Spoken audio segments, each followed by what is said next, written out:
Kitco News Outlook 2024 is brought to you by iTrustCapital. Buy and sell crypto, gold, and silver with your IRA.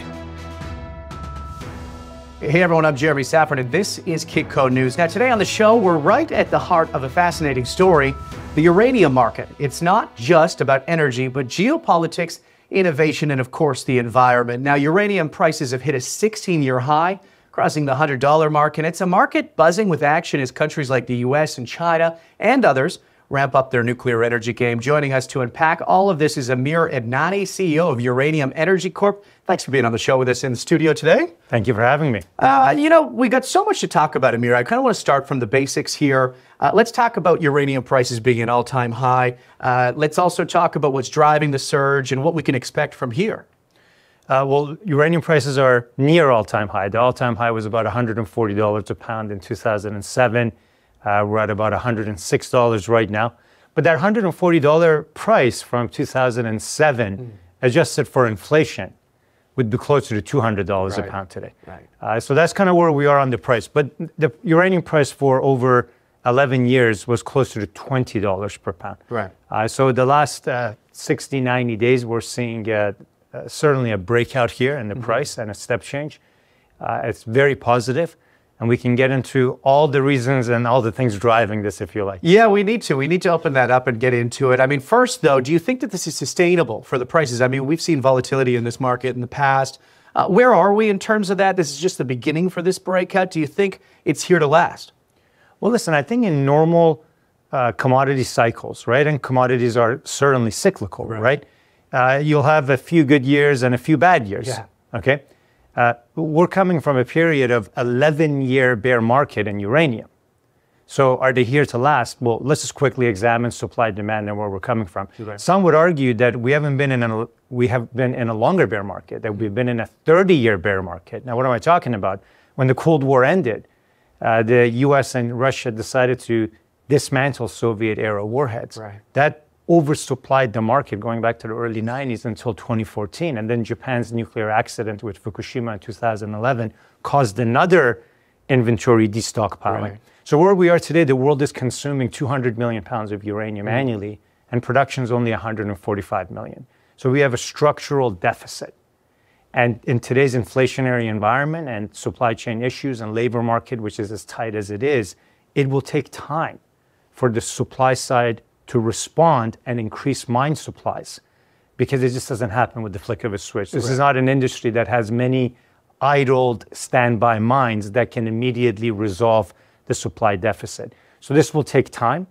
And so I think higher prices are here for longer. Right. But the good news is that uranium, according to the NEI, the Nuclear Energy Institute, is less than 5% of the operating cost of a nuclear reactor. So the end users don't have that much price sensitivity. This isn't, let's say, unlike other sources of energy like natural gas or gas-fired plants, and those facilities, gas is a very high percentage of operating costs. With uranium, there's price inelasticity. So higher prices for longer, but we have to have perspective that we have had 60 positive days of uranium price action where prices are above marginal cost of production after either a 12 or potentially 30-year bear market. Right. Okay, let's get into supply and demand on those dynamics a little bit. I mean, we've been hearing from other companies adjusting downwards some of their supply, saying, okay, we don't have as much as we anticipated. Talk to me a little bit about how difficult that's going to be in the short term here, in the next 6 to 1 year. Will this just be a price crunch? Is there, projects coming online that should help mitigate this? There are some projects coming online. My company, Uranium Energy Corp, is one of those companies who has a production restart. So a past producing mine that's already built, that's already permitted, that's going to be more of a brownfield restart. There's only probably few of those in the world. Right.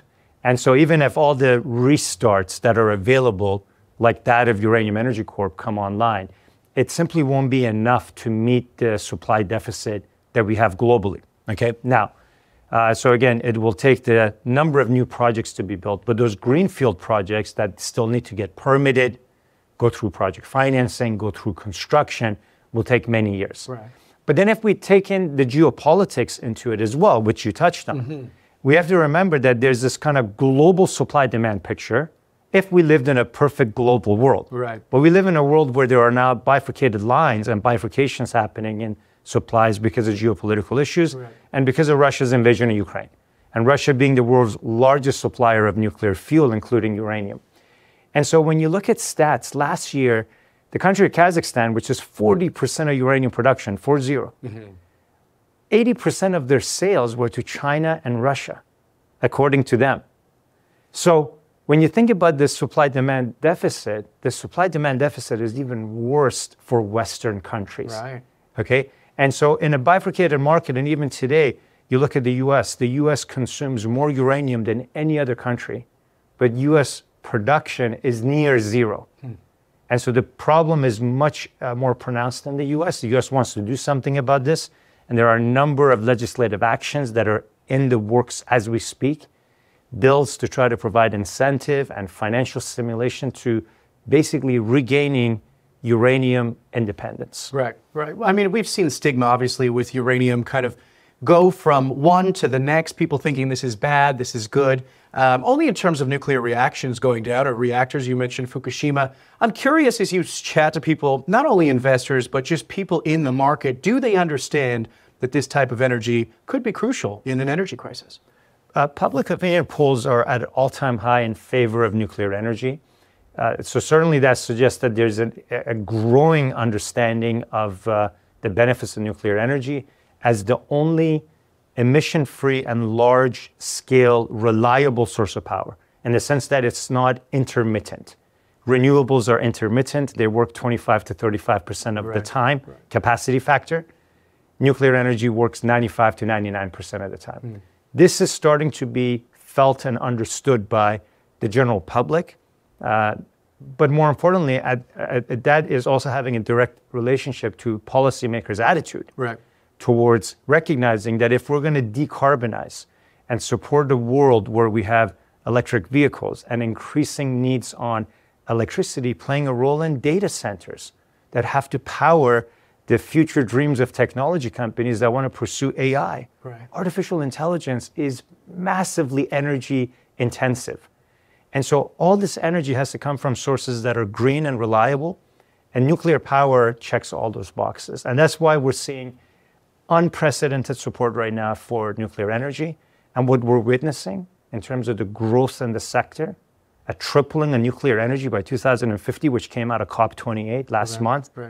These are the best fundamentals ever in the history of nuclear energy. Are you excited? I mean, it seems like the energy is one of those that every single time you get 2 foot forward, one gets pulled back a little bit in this sector. Is this here to stay? Listen, I think you're asking wonderful questions in the sense that if you've been a uranium investor, if you've been in your nuclear energy for the last 10, 20, or 40 years, you're so used to having the football taken from you. Exactly. You're almost jaded. And I just think because we've had this kind of, let's say, past, we can't accept or think it could be that the stars are aligning so positively as they are right now. But they are. And maybe those of us that have been in it for a long time, again, just have a hard time accepting that it could be this good. But look, the reality is that, again, I think what's driving this are really fundamentally based developments around acceptance of nuclear energy, because we need that type of reliable green energy, and because we have a fundamental deficit of uranium, because we've ignored uranium exploration, development, mining for, again, not only the past 11 years, but I would argue for the last 30 years. I'm curious, when we talk about kind of shifting over technology into the business here, we're looking at things like the small modular reactors, SMRs coming on board. People's opinions obviously changing significantly about these. What does this mean for the future of uranium, and where do you think this market that remains quite small but advanced is going? Well, look, I've been in this business for close to 20 years now as the founder and CEO of Uranium Energy Corp. And it used to be that when we thought about selling uranium, the utility companies that owned and operated large reactors were the only customers. Today, we have a whole new breed of future customers emerging in small modular reactors. Just last month, my company signed an MOU to sell uranium to Bill Gates's TerraPower, his SMR company, that's looking to build the first SMR in the US and Wyoming. SMRs are, according to the Nuclear Energy Institute, expected in the US in the next 20 to 25 years to double the US's nuclear energy capacity. Wow. And across the world, there'll be other kind of growth taking place as well. Rolls-Royce is developing SMR models in the UK. And this is just a really wonderful, a very intelligent kind of form of growing and satisfying our energy needs, because SMRs are prefabricated and installed at site. Right. And so it really mitigates some of the issues we've seen in the West with building large reactors, which can be capital intensive and delayed. So SMRs are wonderful. They're going to be powering the needs of data centers, energy needs, building mines in remote locations, the Alberta oil sands, where it's very energy intensive. SMRs can play a big role. There are probably 20 companies in the SMR space, and they're not your typical backers that these SMR companies have. Typically, you would see utilities and energy players. Right. SMRs are backed by people like Bill Gates, Right. ChatGPT's Sam Altman, Elon Musk. I mean, you see that Silicon Valley crowd coming in, getting behind SMR, because it is just an amazing technology for getting us the energy needs that we have. And then on top of that, you have the government of the United States wanting to buy uranium for the government account, the strategic uranium reserve that was stood up. This is the first time since the 1950s that the US is buying uranium for their own government needs.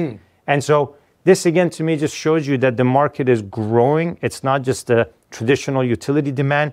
There's government demand. There's strategic stockpiling. There are the SMRs that are growing fast. And this is, again, so exciting to see a market that has just developed to become very multidimensional. Right. How large is the market? I mean, you mentioned Bill Gates, you mentioned Sam Altman, a couple of these capital-intensive projects getting funding by billionaires or people that come from some money in the background. But how interested are you to see the government step in and kind of fundamentally change nuclear energy in the United States? And where is that going? What's the timeline here? What's your outlook? You know, I just, being an entrepreneur and being, having sort of lived through a lot of things where you depend too much on government, I just don't want to suggest that we should rely too much on government for anything. Right. Having said that, it is refreshing to see bipartisan support in Washington in particular towards nuclear energy. So I think fundamentally it's positive to see that the government is unanimously in favor and support of something, in this case, nuclear energy. How many things in Washington do Democrats and Republicans agree on these days? Right. Nuclear energy happens to be one of them. Right. And favorable policy and attitude is important. The Inflation Reduction Act is providing billions of dollars of really incentivizing this as well. But I think at the end of the day, nuclear will be effective because not only is it emission-free, not only is it base load and has a high capacity factor, but in fact, it is on a levelized basis the cheapest source of power. Right, right. The amount of uranium energy that you can get from a pound of uranium is equivalent to the amount of energy you get from 300,000 barrels of oil. And so this is ultimately about the fact that uranium presents the most dense amount of energy that we have in any commodity on this planet that we know about today. And really just embracing it, I think, will bring about all the positive growth that we want to see.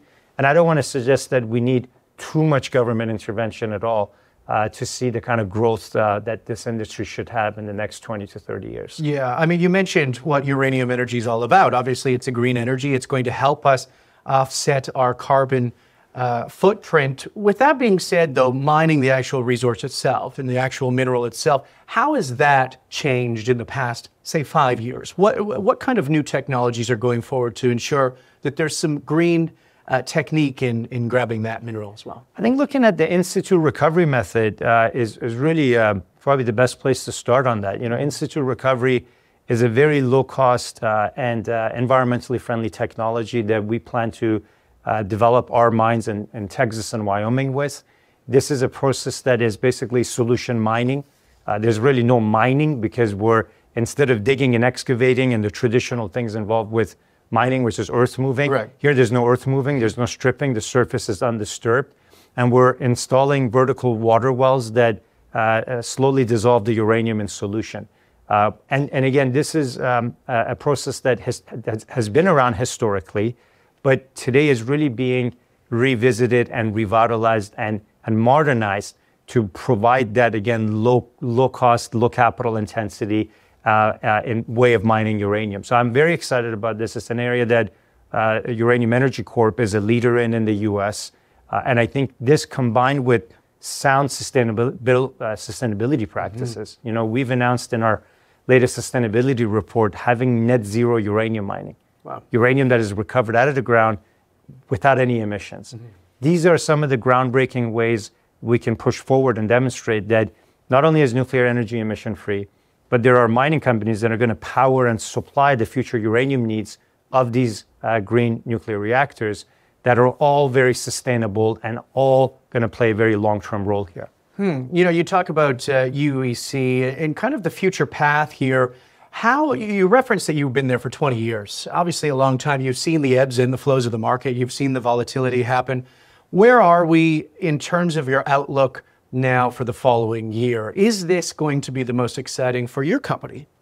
Well, look, our company has been around, as you pointed out, for close to 20 years. We've seen and done it all. We were producing uranium pre-Fukushima. Post-Fukushima, we put the production on hold. And we have been very aggressively making acquisitions when uranium prices were at $20, $30, even $40 per pound. Not that long ago. I mean, it was a year and a half ago, one of the last acquisitions that we made. So we've done close to $1 billion of acquisitions of assets, about $600 million of asset acquisitions, companies, just in the last few years, and also physical uranium. Right. And now uranium is at over $100 a pound. So of course, we're very excited about where we are because we positioned ourselves. We took a very contrarian view when the sector was out of favor. We had a vision about where things we thought could land, and we were aggressively growing our business.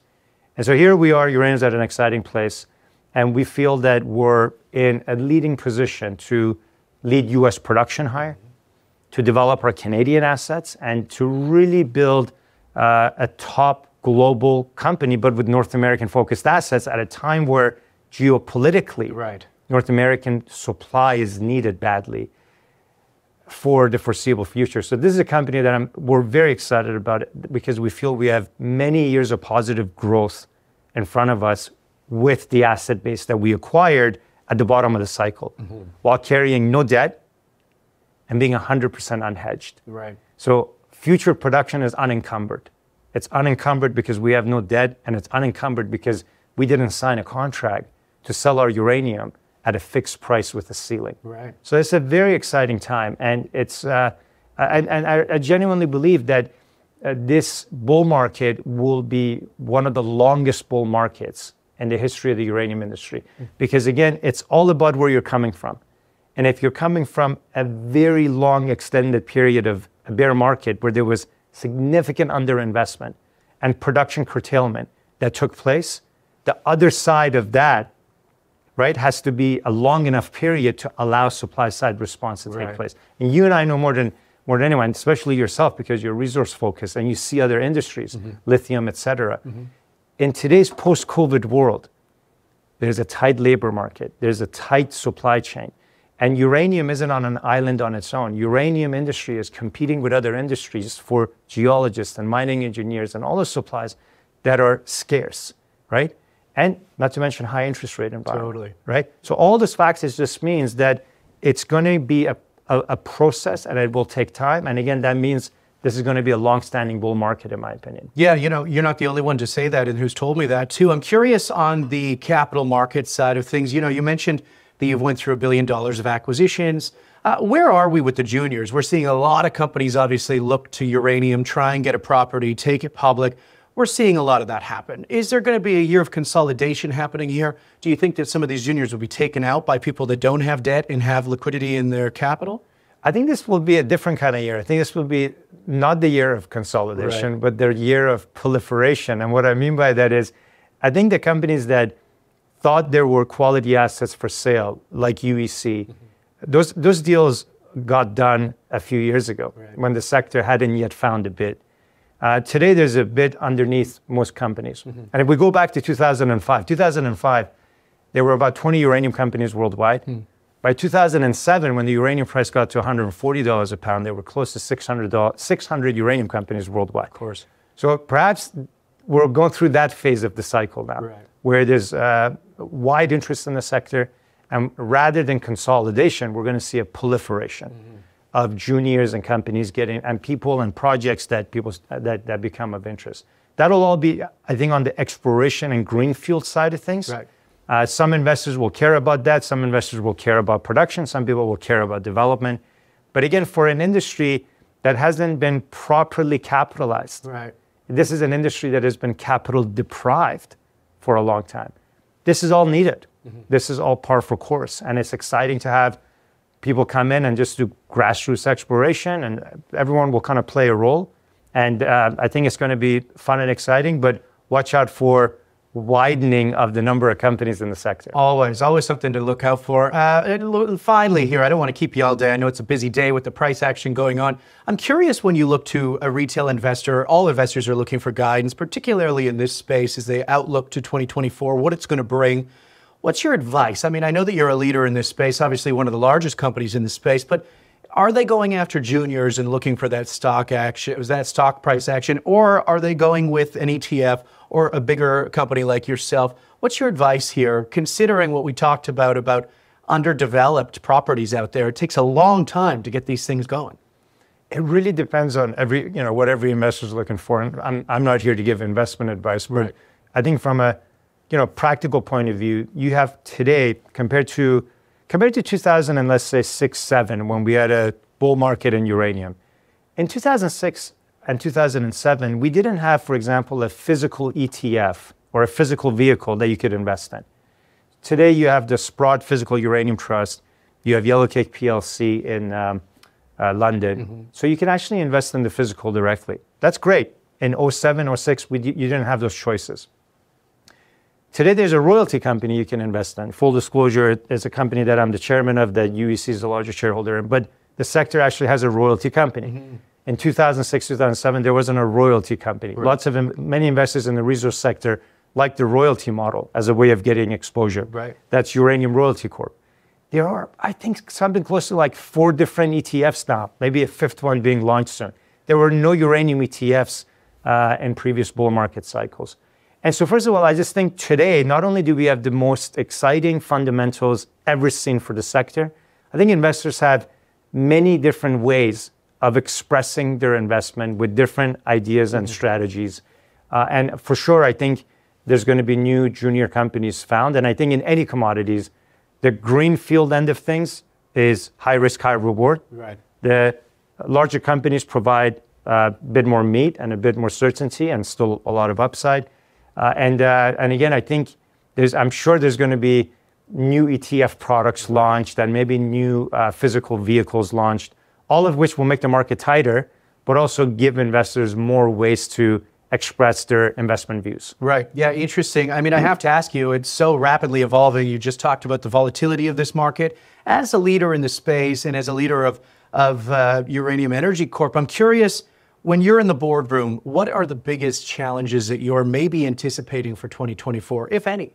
Yeah, listen, like I've been saying, tight labor market. Yeah. As we think about hiring to grow and expand our operations and restarting production, we have to be in a tight labor market looking for that talent, looking for that human resource space.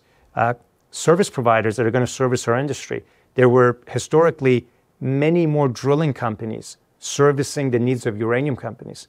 When uranium companies shut down exploration development, those drillers went to other areas. So bringing back the service providers that are key to the industry having growth, giving them certainty that we're here to provide business so that they can commit to our industry. Drillers are going to be a big thing. And so, and if you're a company that's still permitting, getting your permits in the West, permitting can take a long time. Canada, US, Australia, permits are always time consuming, right? And we're talking about the need for the West to see more Western production. So those are the issues that I think companies are going to look for. Luckily for us, the assets we're focused on are fully permitted. So we focus on those other bottlenecks. But the reality is these are the issues that every company is going to be looking at, right? Where am I going to get drillers from? Where am I going to get people from? Do I have my permits? How long is it going to take to get my permits? Which means even if the capital markets go wide open and say, guys, we're willing to fund anything and everything uranium related, there will still be these other key bottlenecks that are actually a bit more important than just availability of capital. Yeah. So that's, I think, the full picture here. And again, where you can see the constraints are and why the supply side can just go up overnight. Right. Yeah. Any price call for 2024? I mean, I have to ask, are we going to see it go past the 140? Are we going to see some resistance around those levels on uranium? Where do you see this going this year? Look, over the last couple of years, every time I did an interview like this, and uranium prices were even at $30 a pound, what I've always said was that if we look at the uranium price over the last 20 years, and we take the 2007 high, and we take the 2010 high, so 2007 it was 140, and 2010 it was around 75. And we do an inflation adjustment on those two prices, and we look at what that means today. The $70 2010 price would adjust to, inflation adjusted would be $100 a pound, right? And the $140 price would be $200. So for the last couple of years, in these types of conversations, I've always maintained that I felt the uranium price had to end up in a range of $100 to $200 per pound. And it's at 106 today. So clearly, this is sort of the direction, in my opinion. Are the fundamentals today the same or better than 2007? They're extremely better. In 2007, we didn't have geopolitical tension like we do today. 100%. We easily took our uranium from Russia. And electrification and net zero were not a thing. Decarbonization was not as much of the focus, and we didn't have SMRs. So the fundamentals today are significantly better than 2007. And so I think we should, at a minimum, get to those previous highs, at a minimum. Yeah. And we'll see how it goes from there. So we can't predict the velocity of the price action, but I think we can certainly see the direction and where it should settle. As we speak, at $106 uranium, are we seeing supply side increase? Are people breaking ground and constructing new uranium mines? No. Yeah. Because many projects are not permitted. Right. So even if the uranium price goes to $300 a pound, if the mines are not even permitted for construction, that can make a difference with the supply deficit. Yeah. And it's a moot point. Nothing there. Interesting year, 2024. Excited. Amir Adnani, thanks for joining us today. My pleasure. Thanks for breaking it down with us. And of course, keep an eye on Kitco News, subscribe to our channel, and download our app for the latest breaking news. I'm Jeremy Szafron. We'll see you next time. Kitco News Outlook 2024 is brought to you by iTrustCapital. Buy and sell crypto, gold, and silver with your IRA.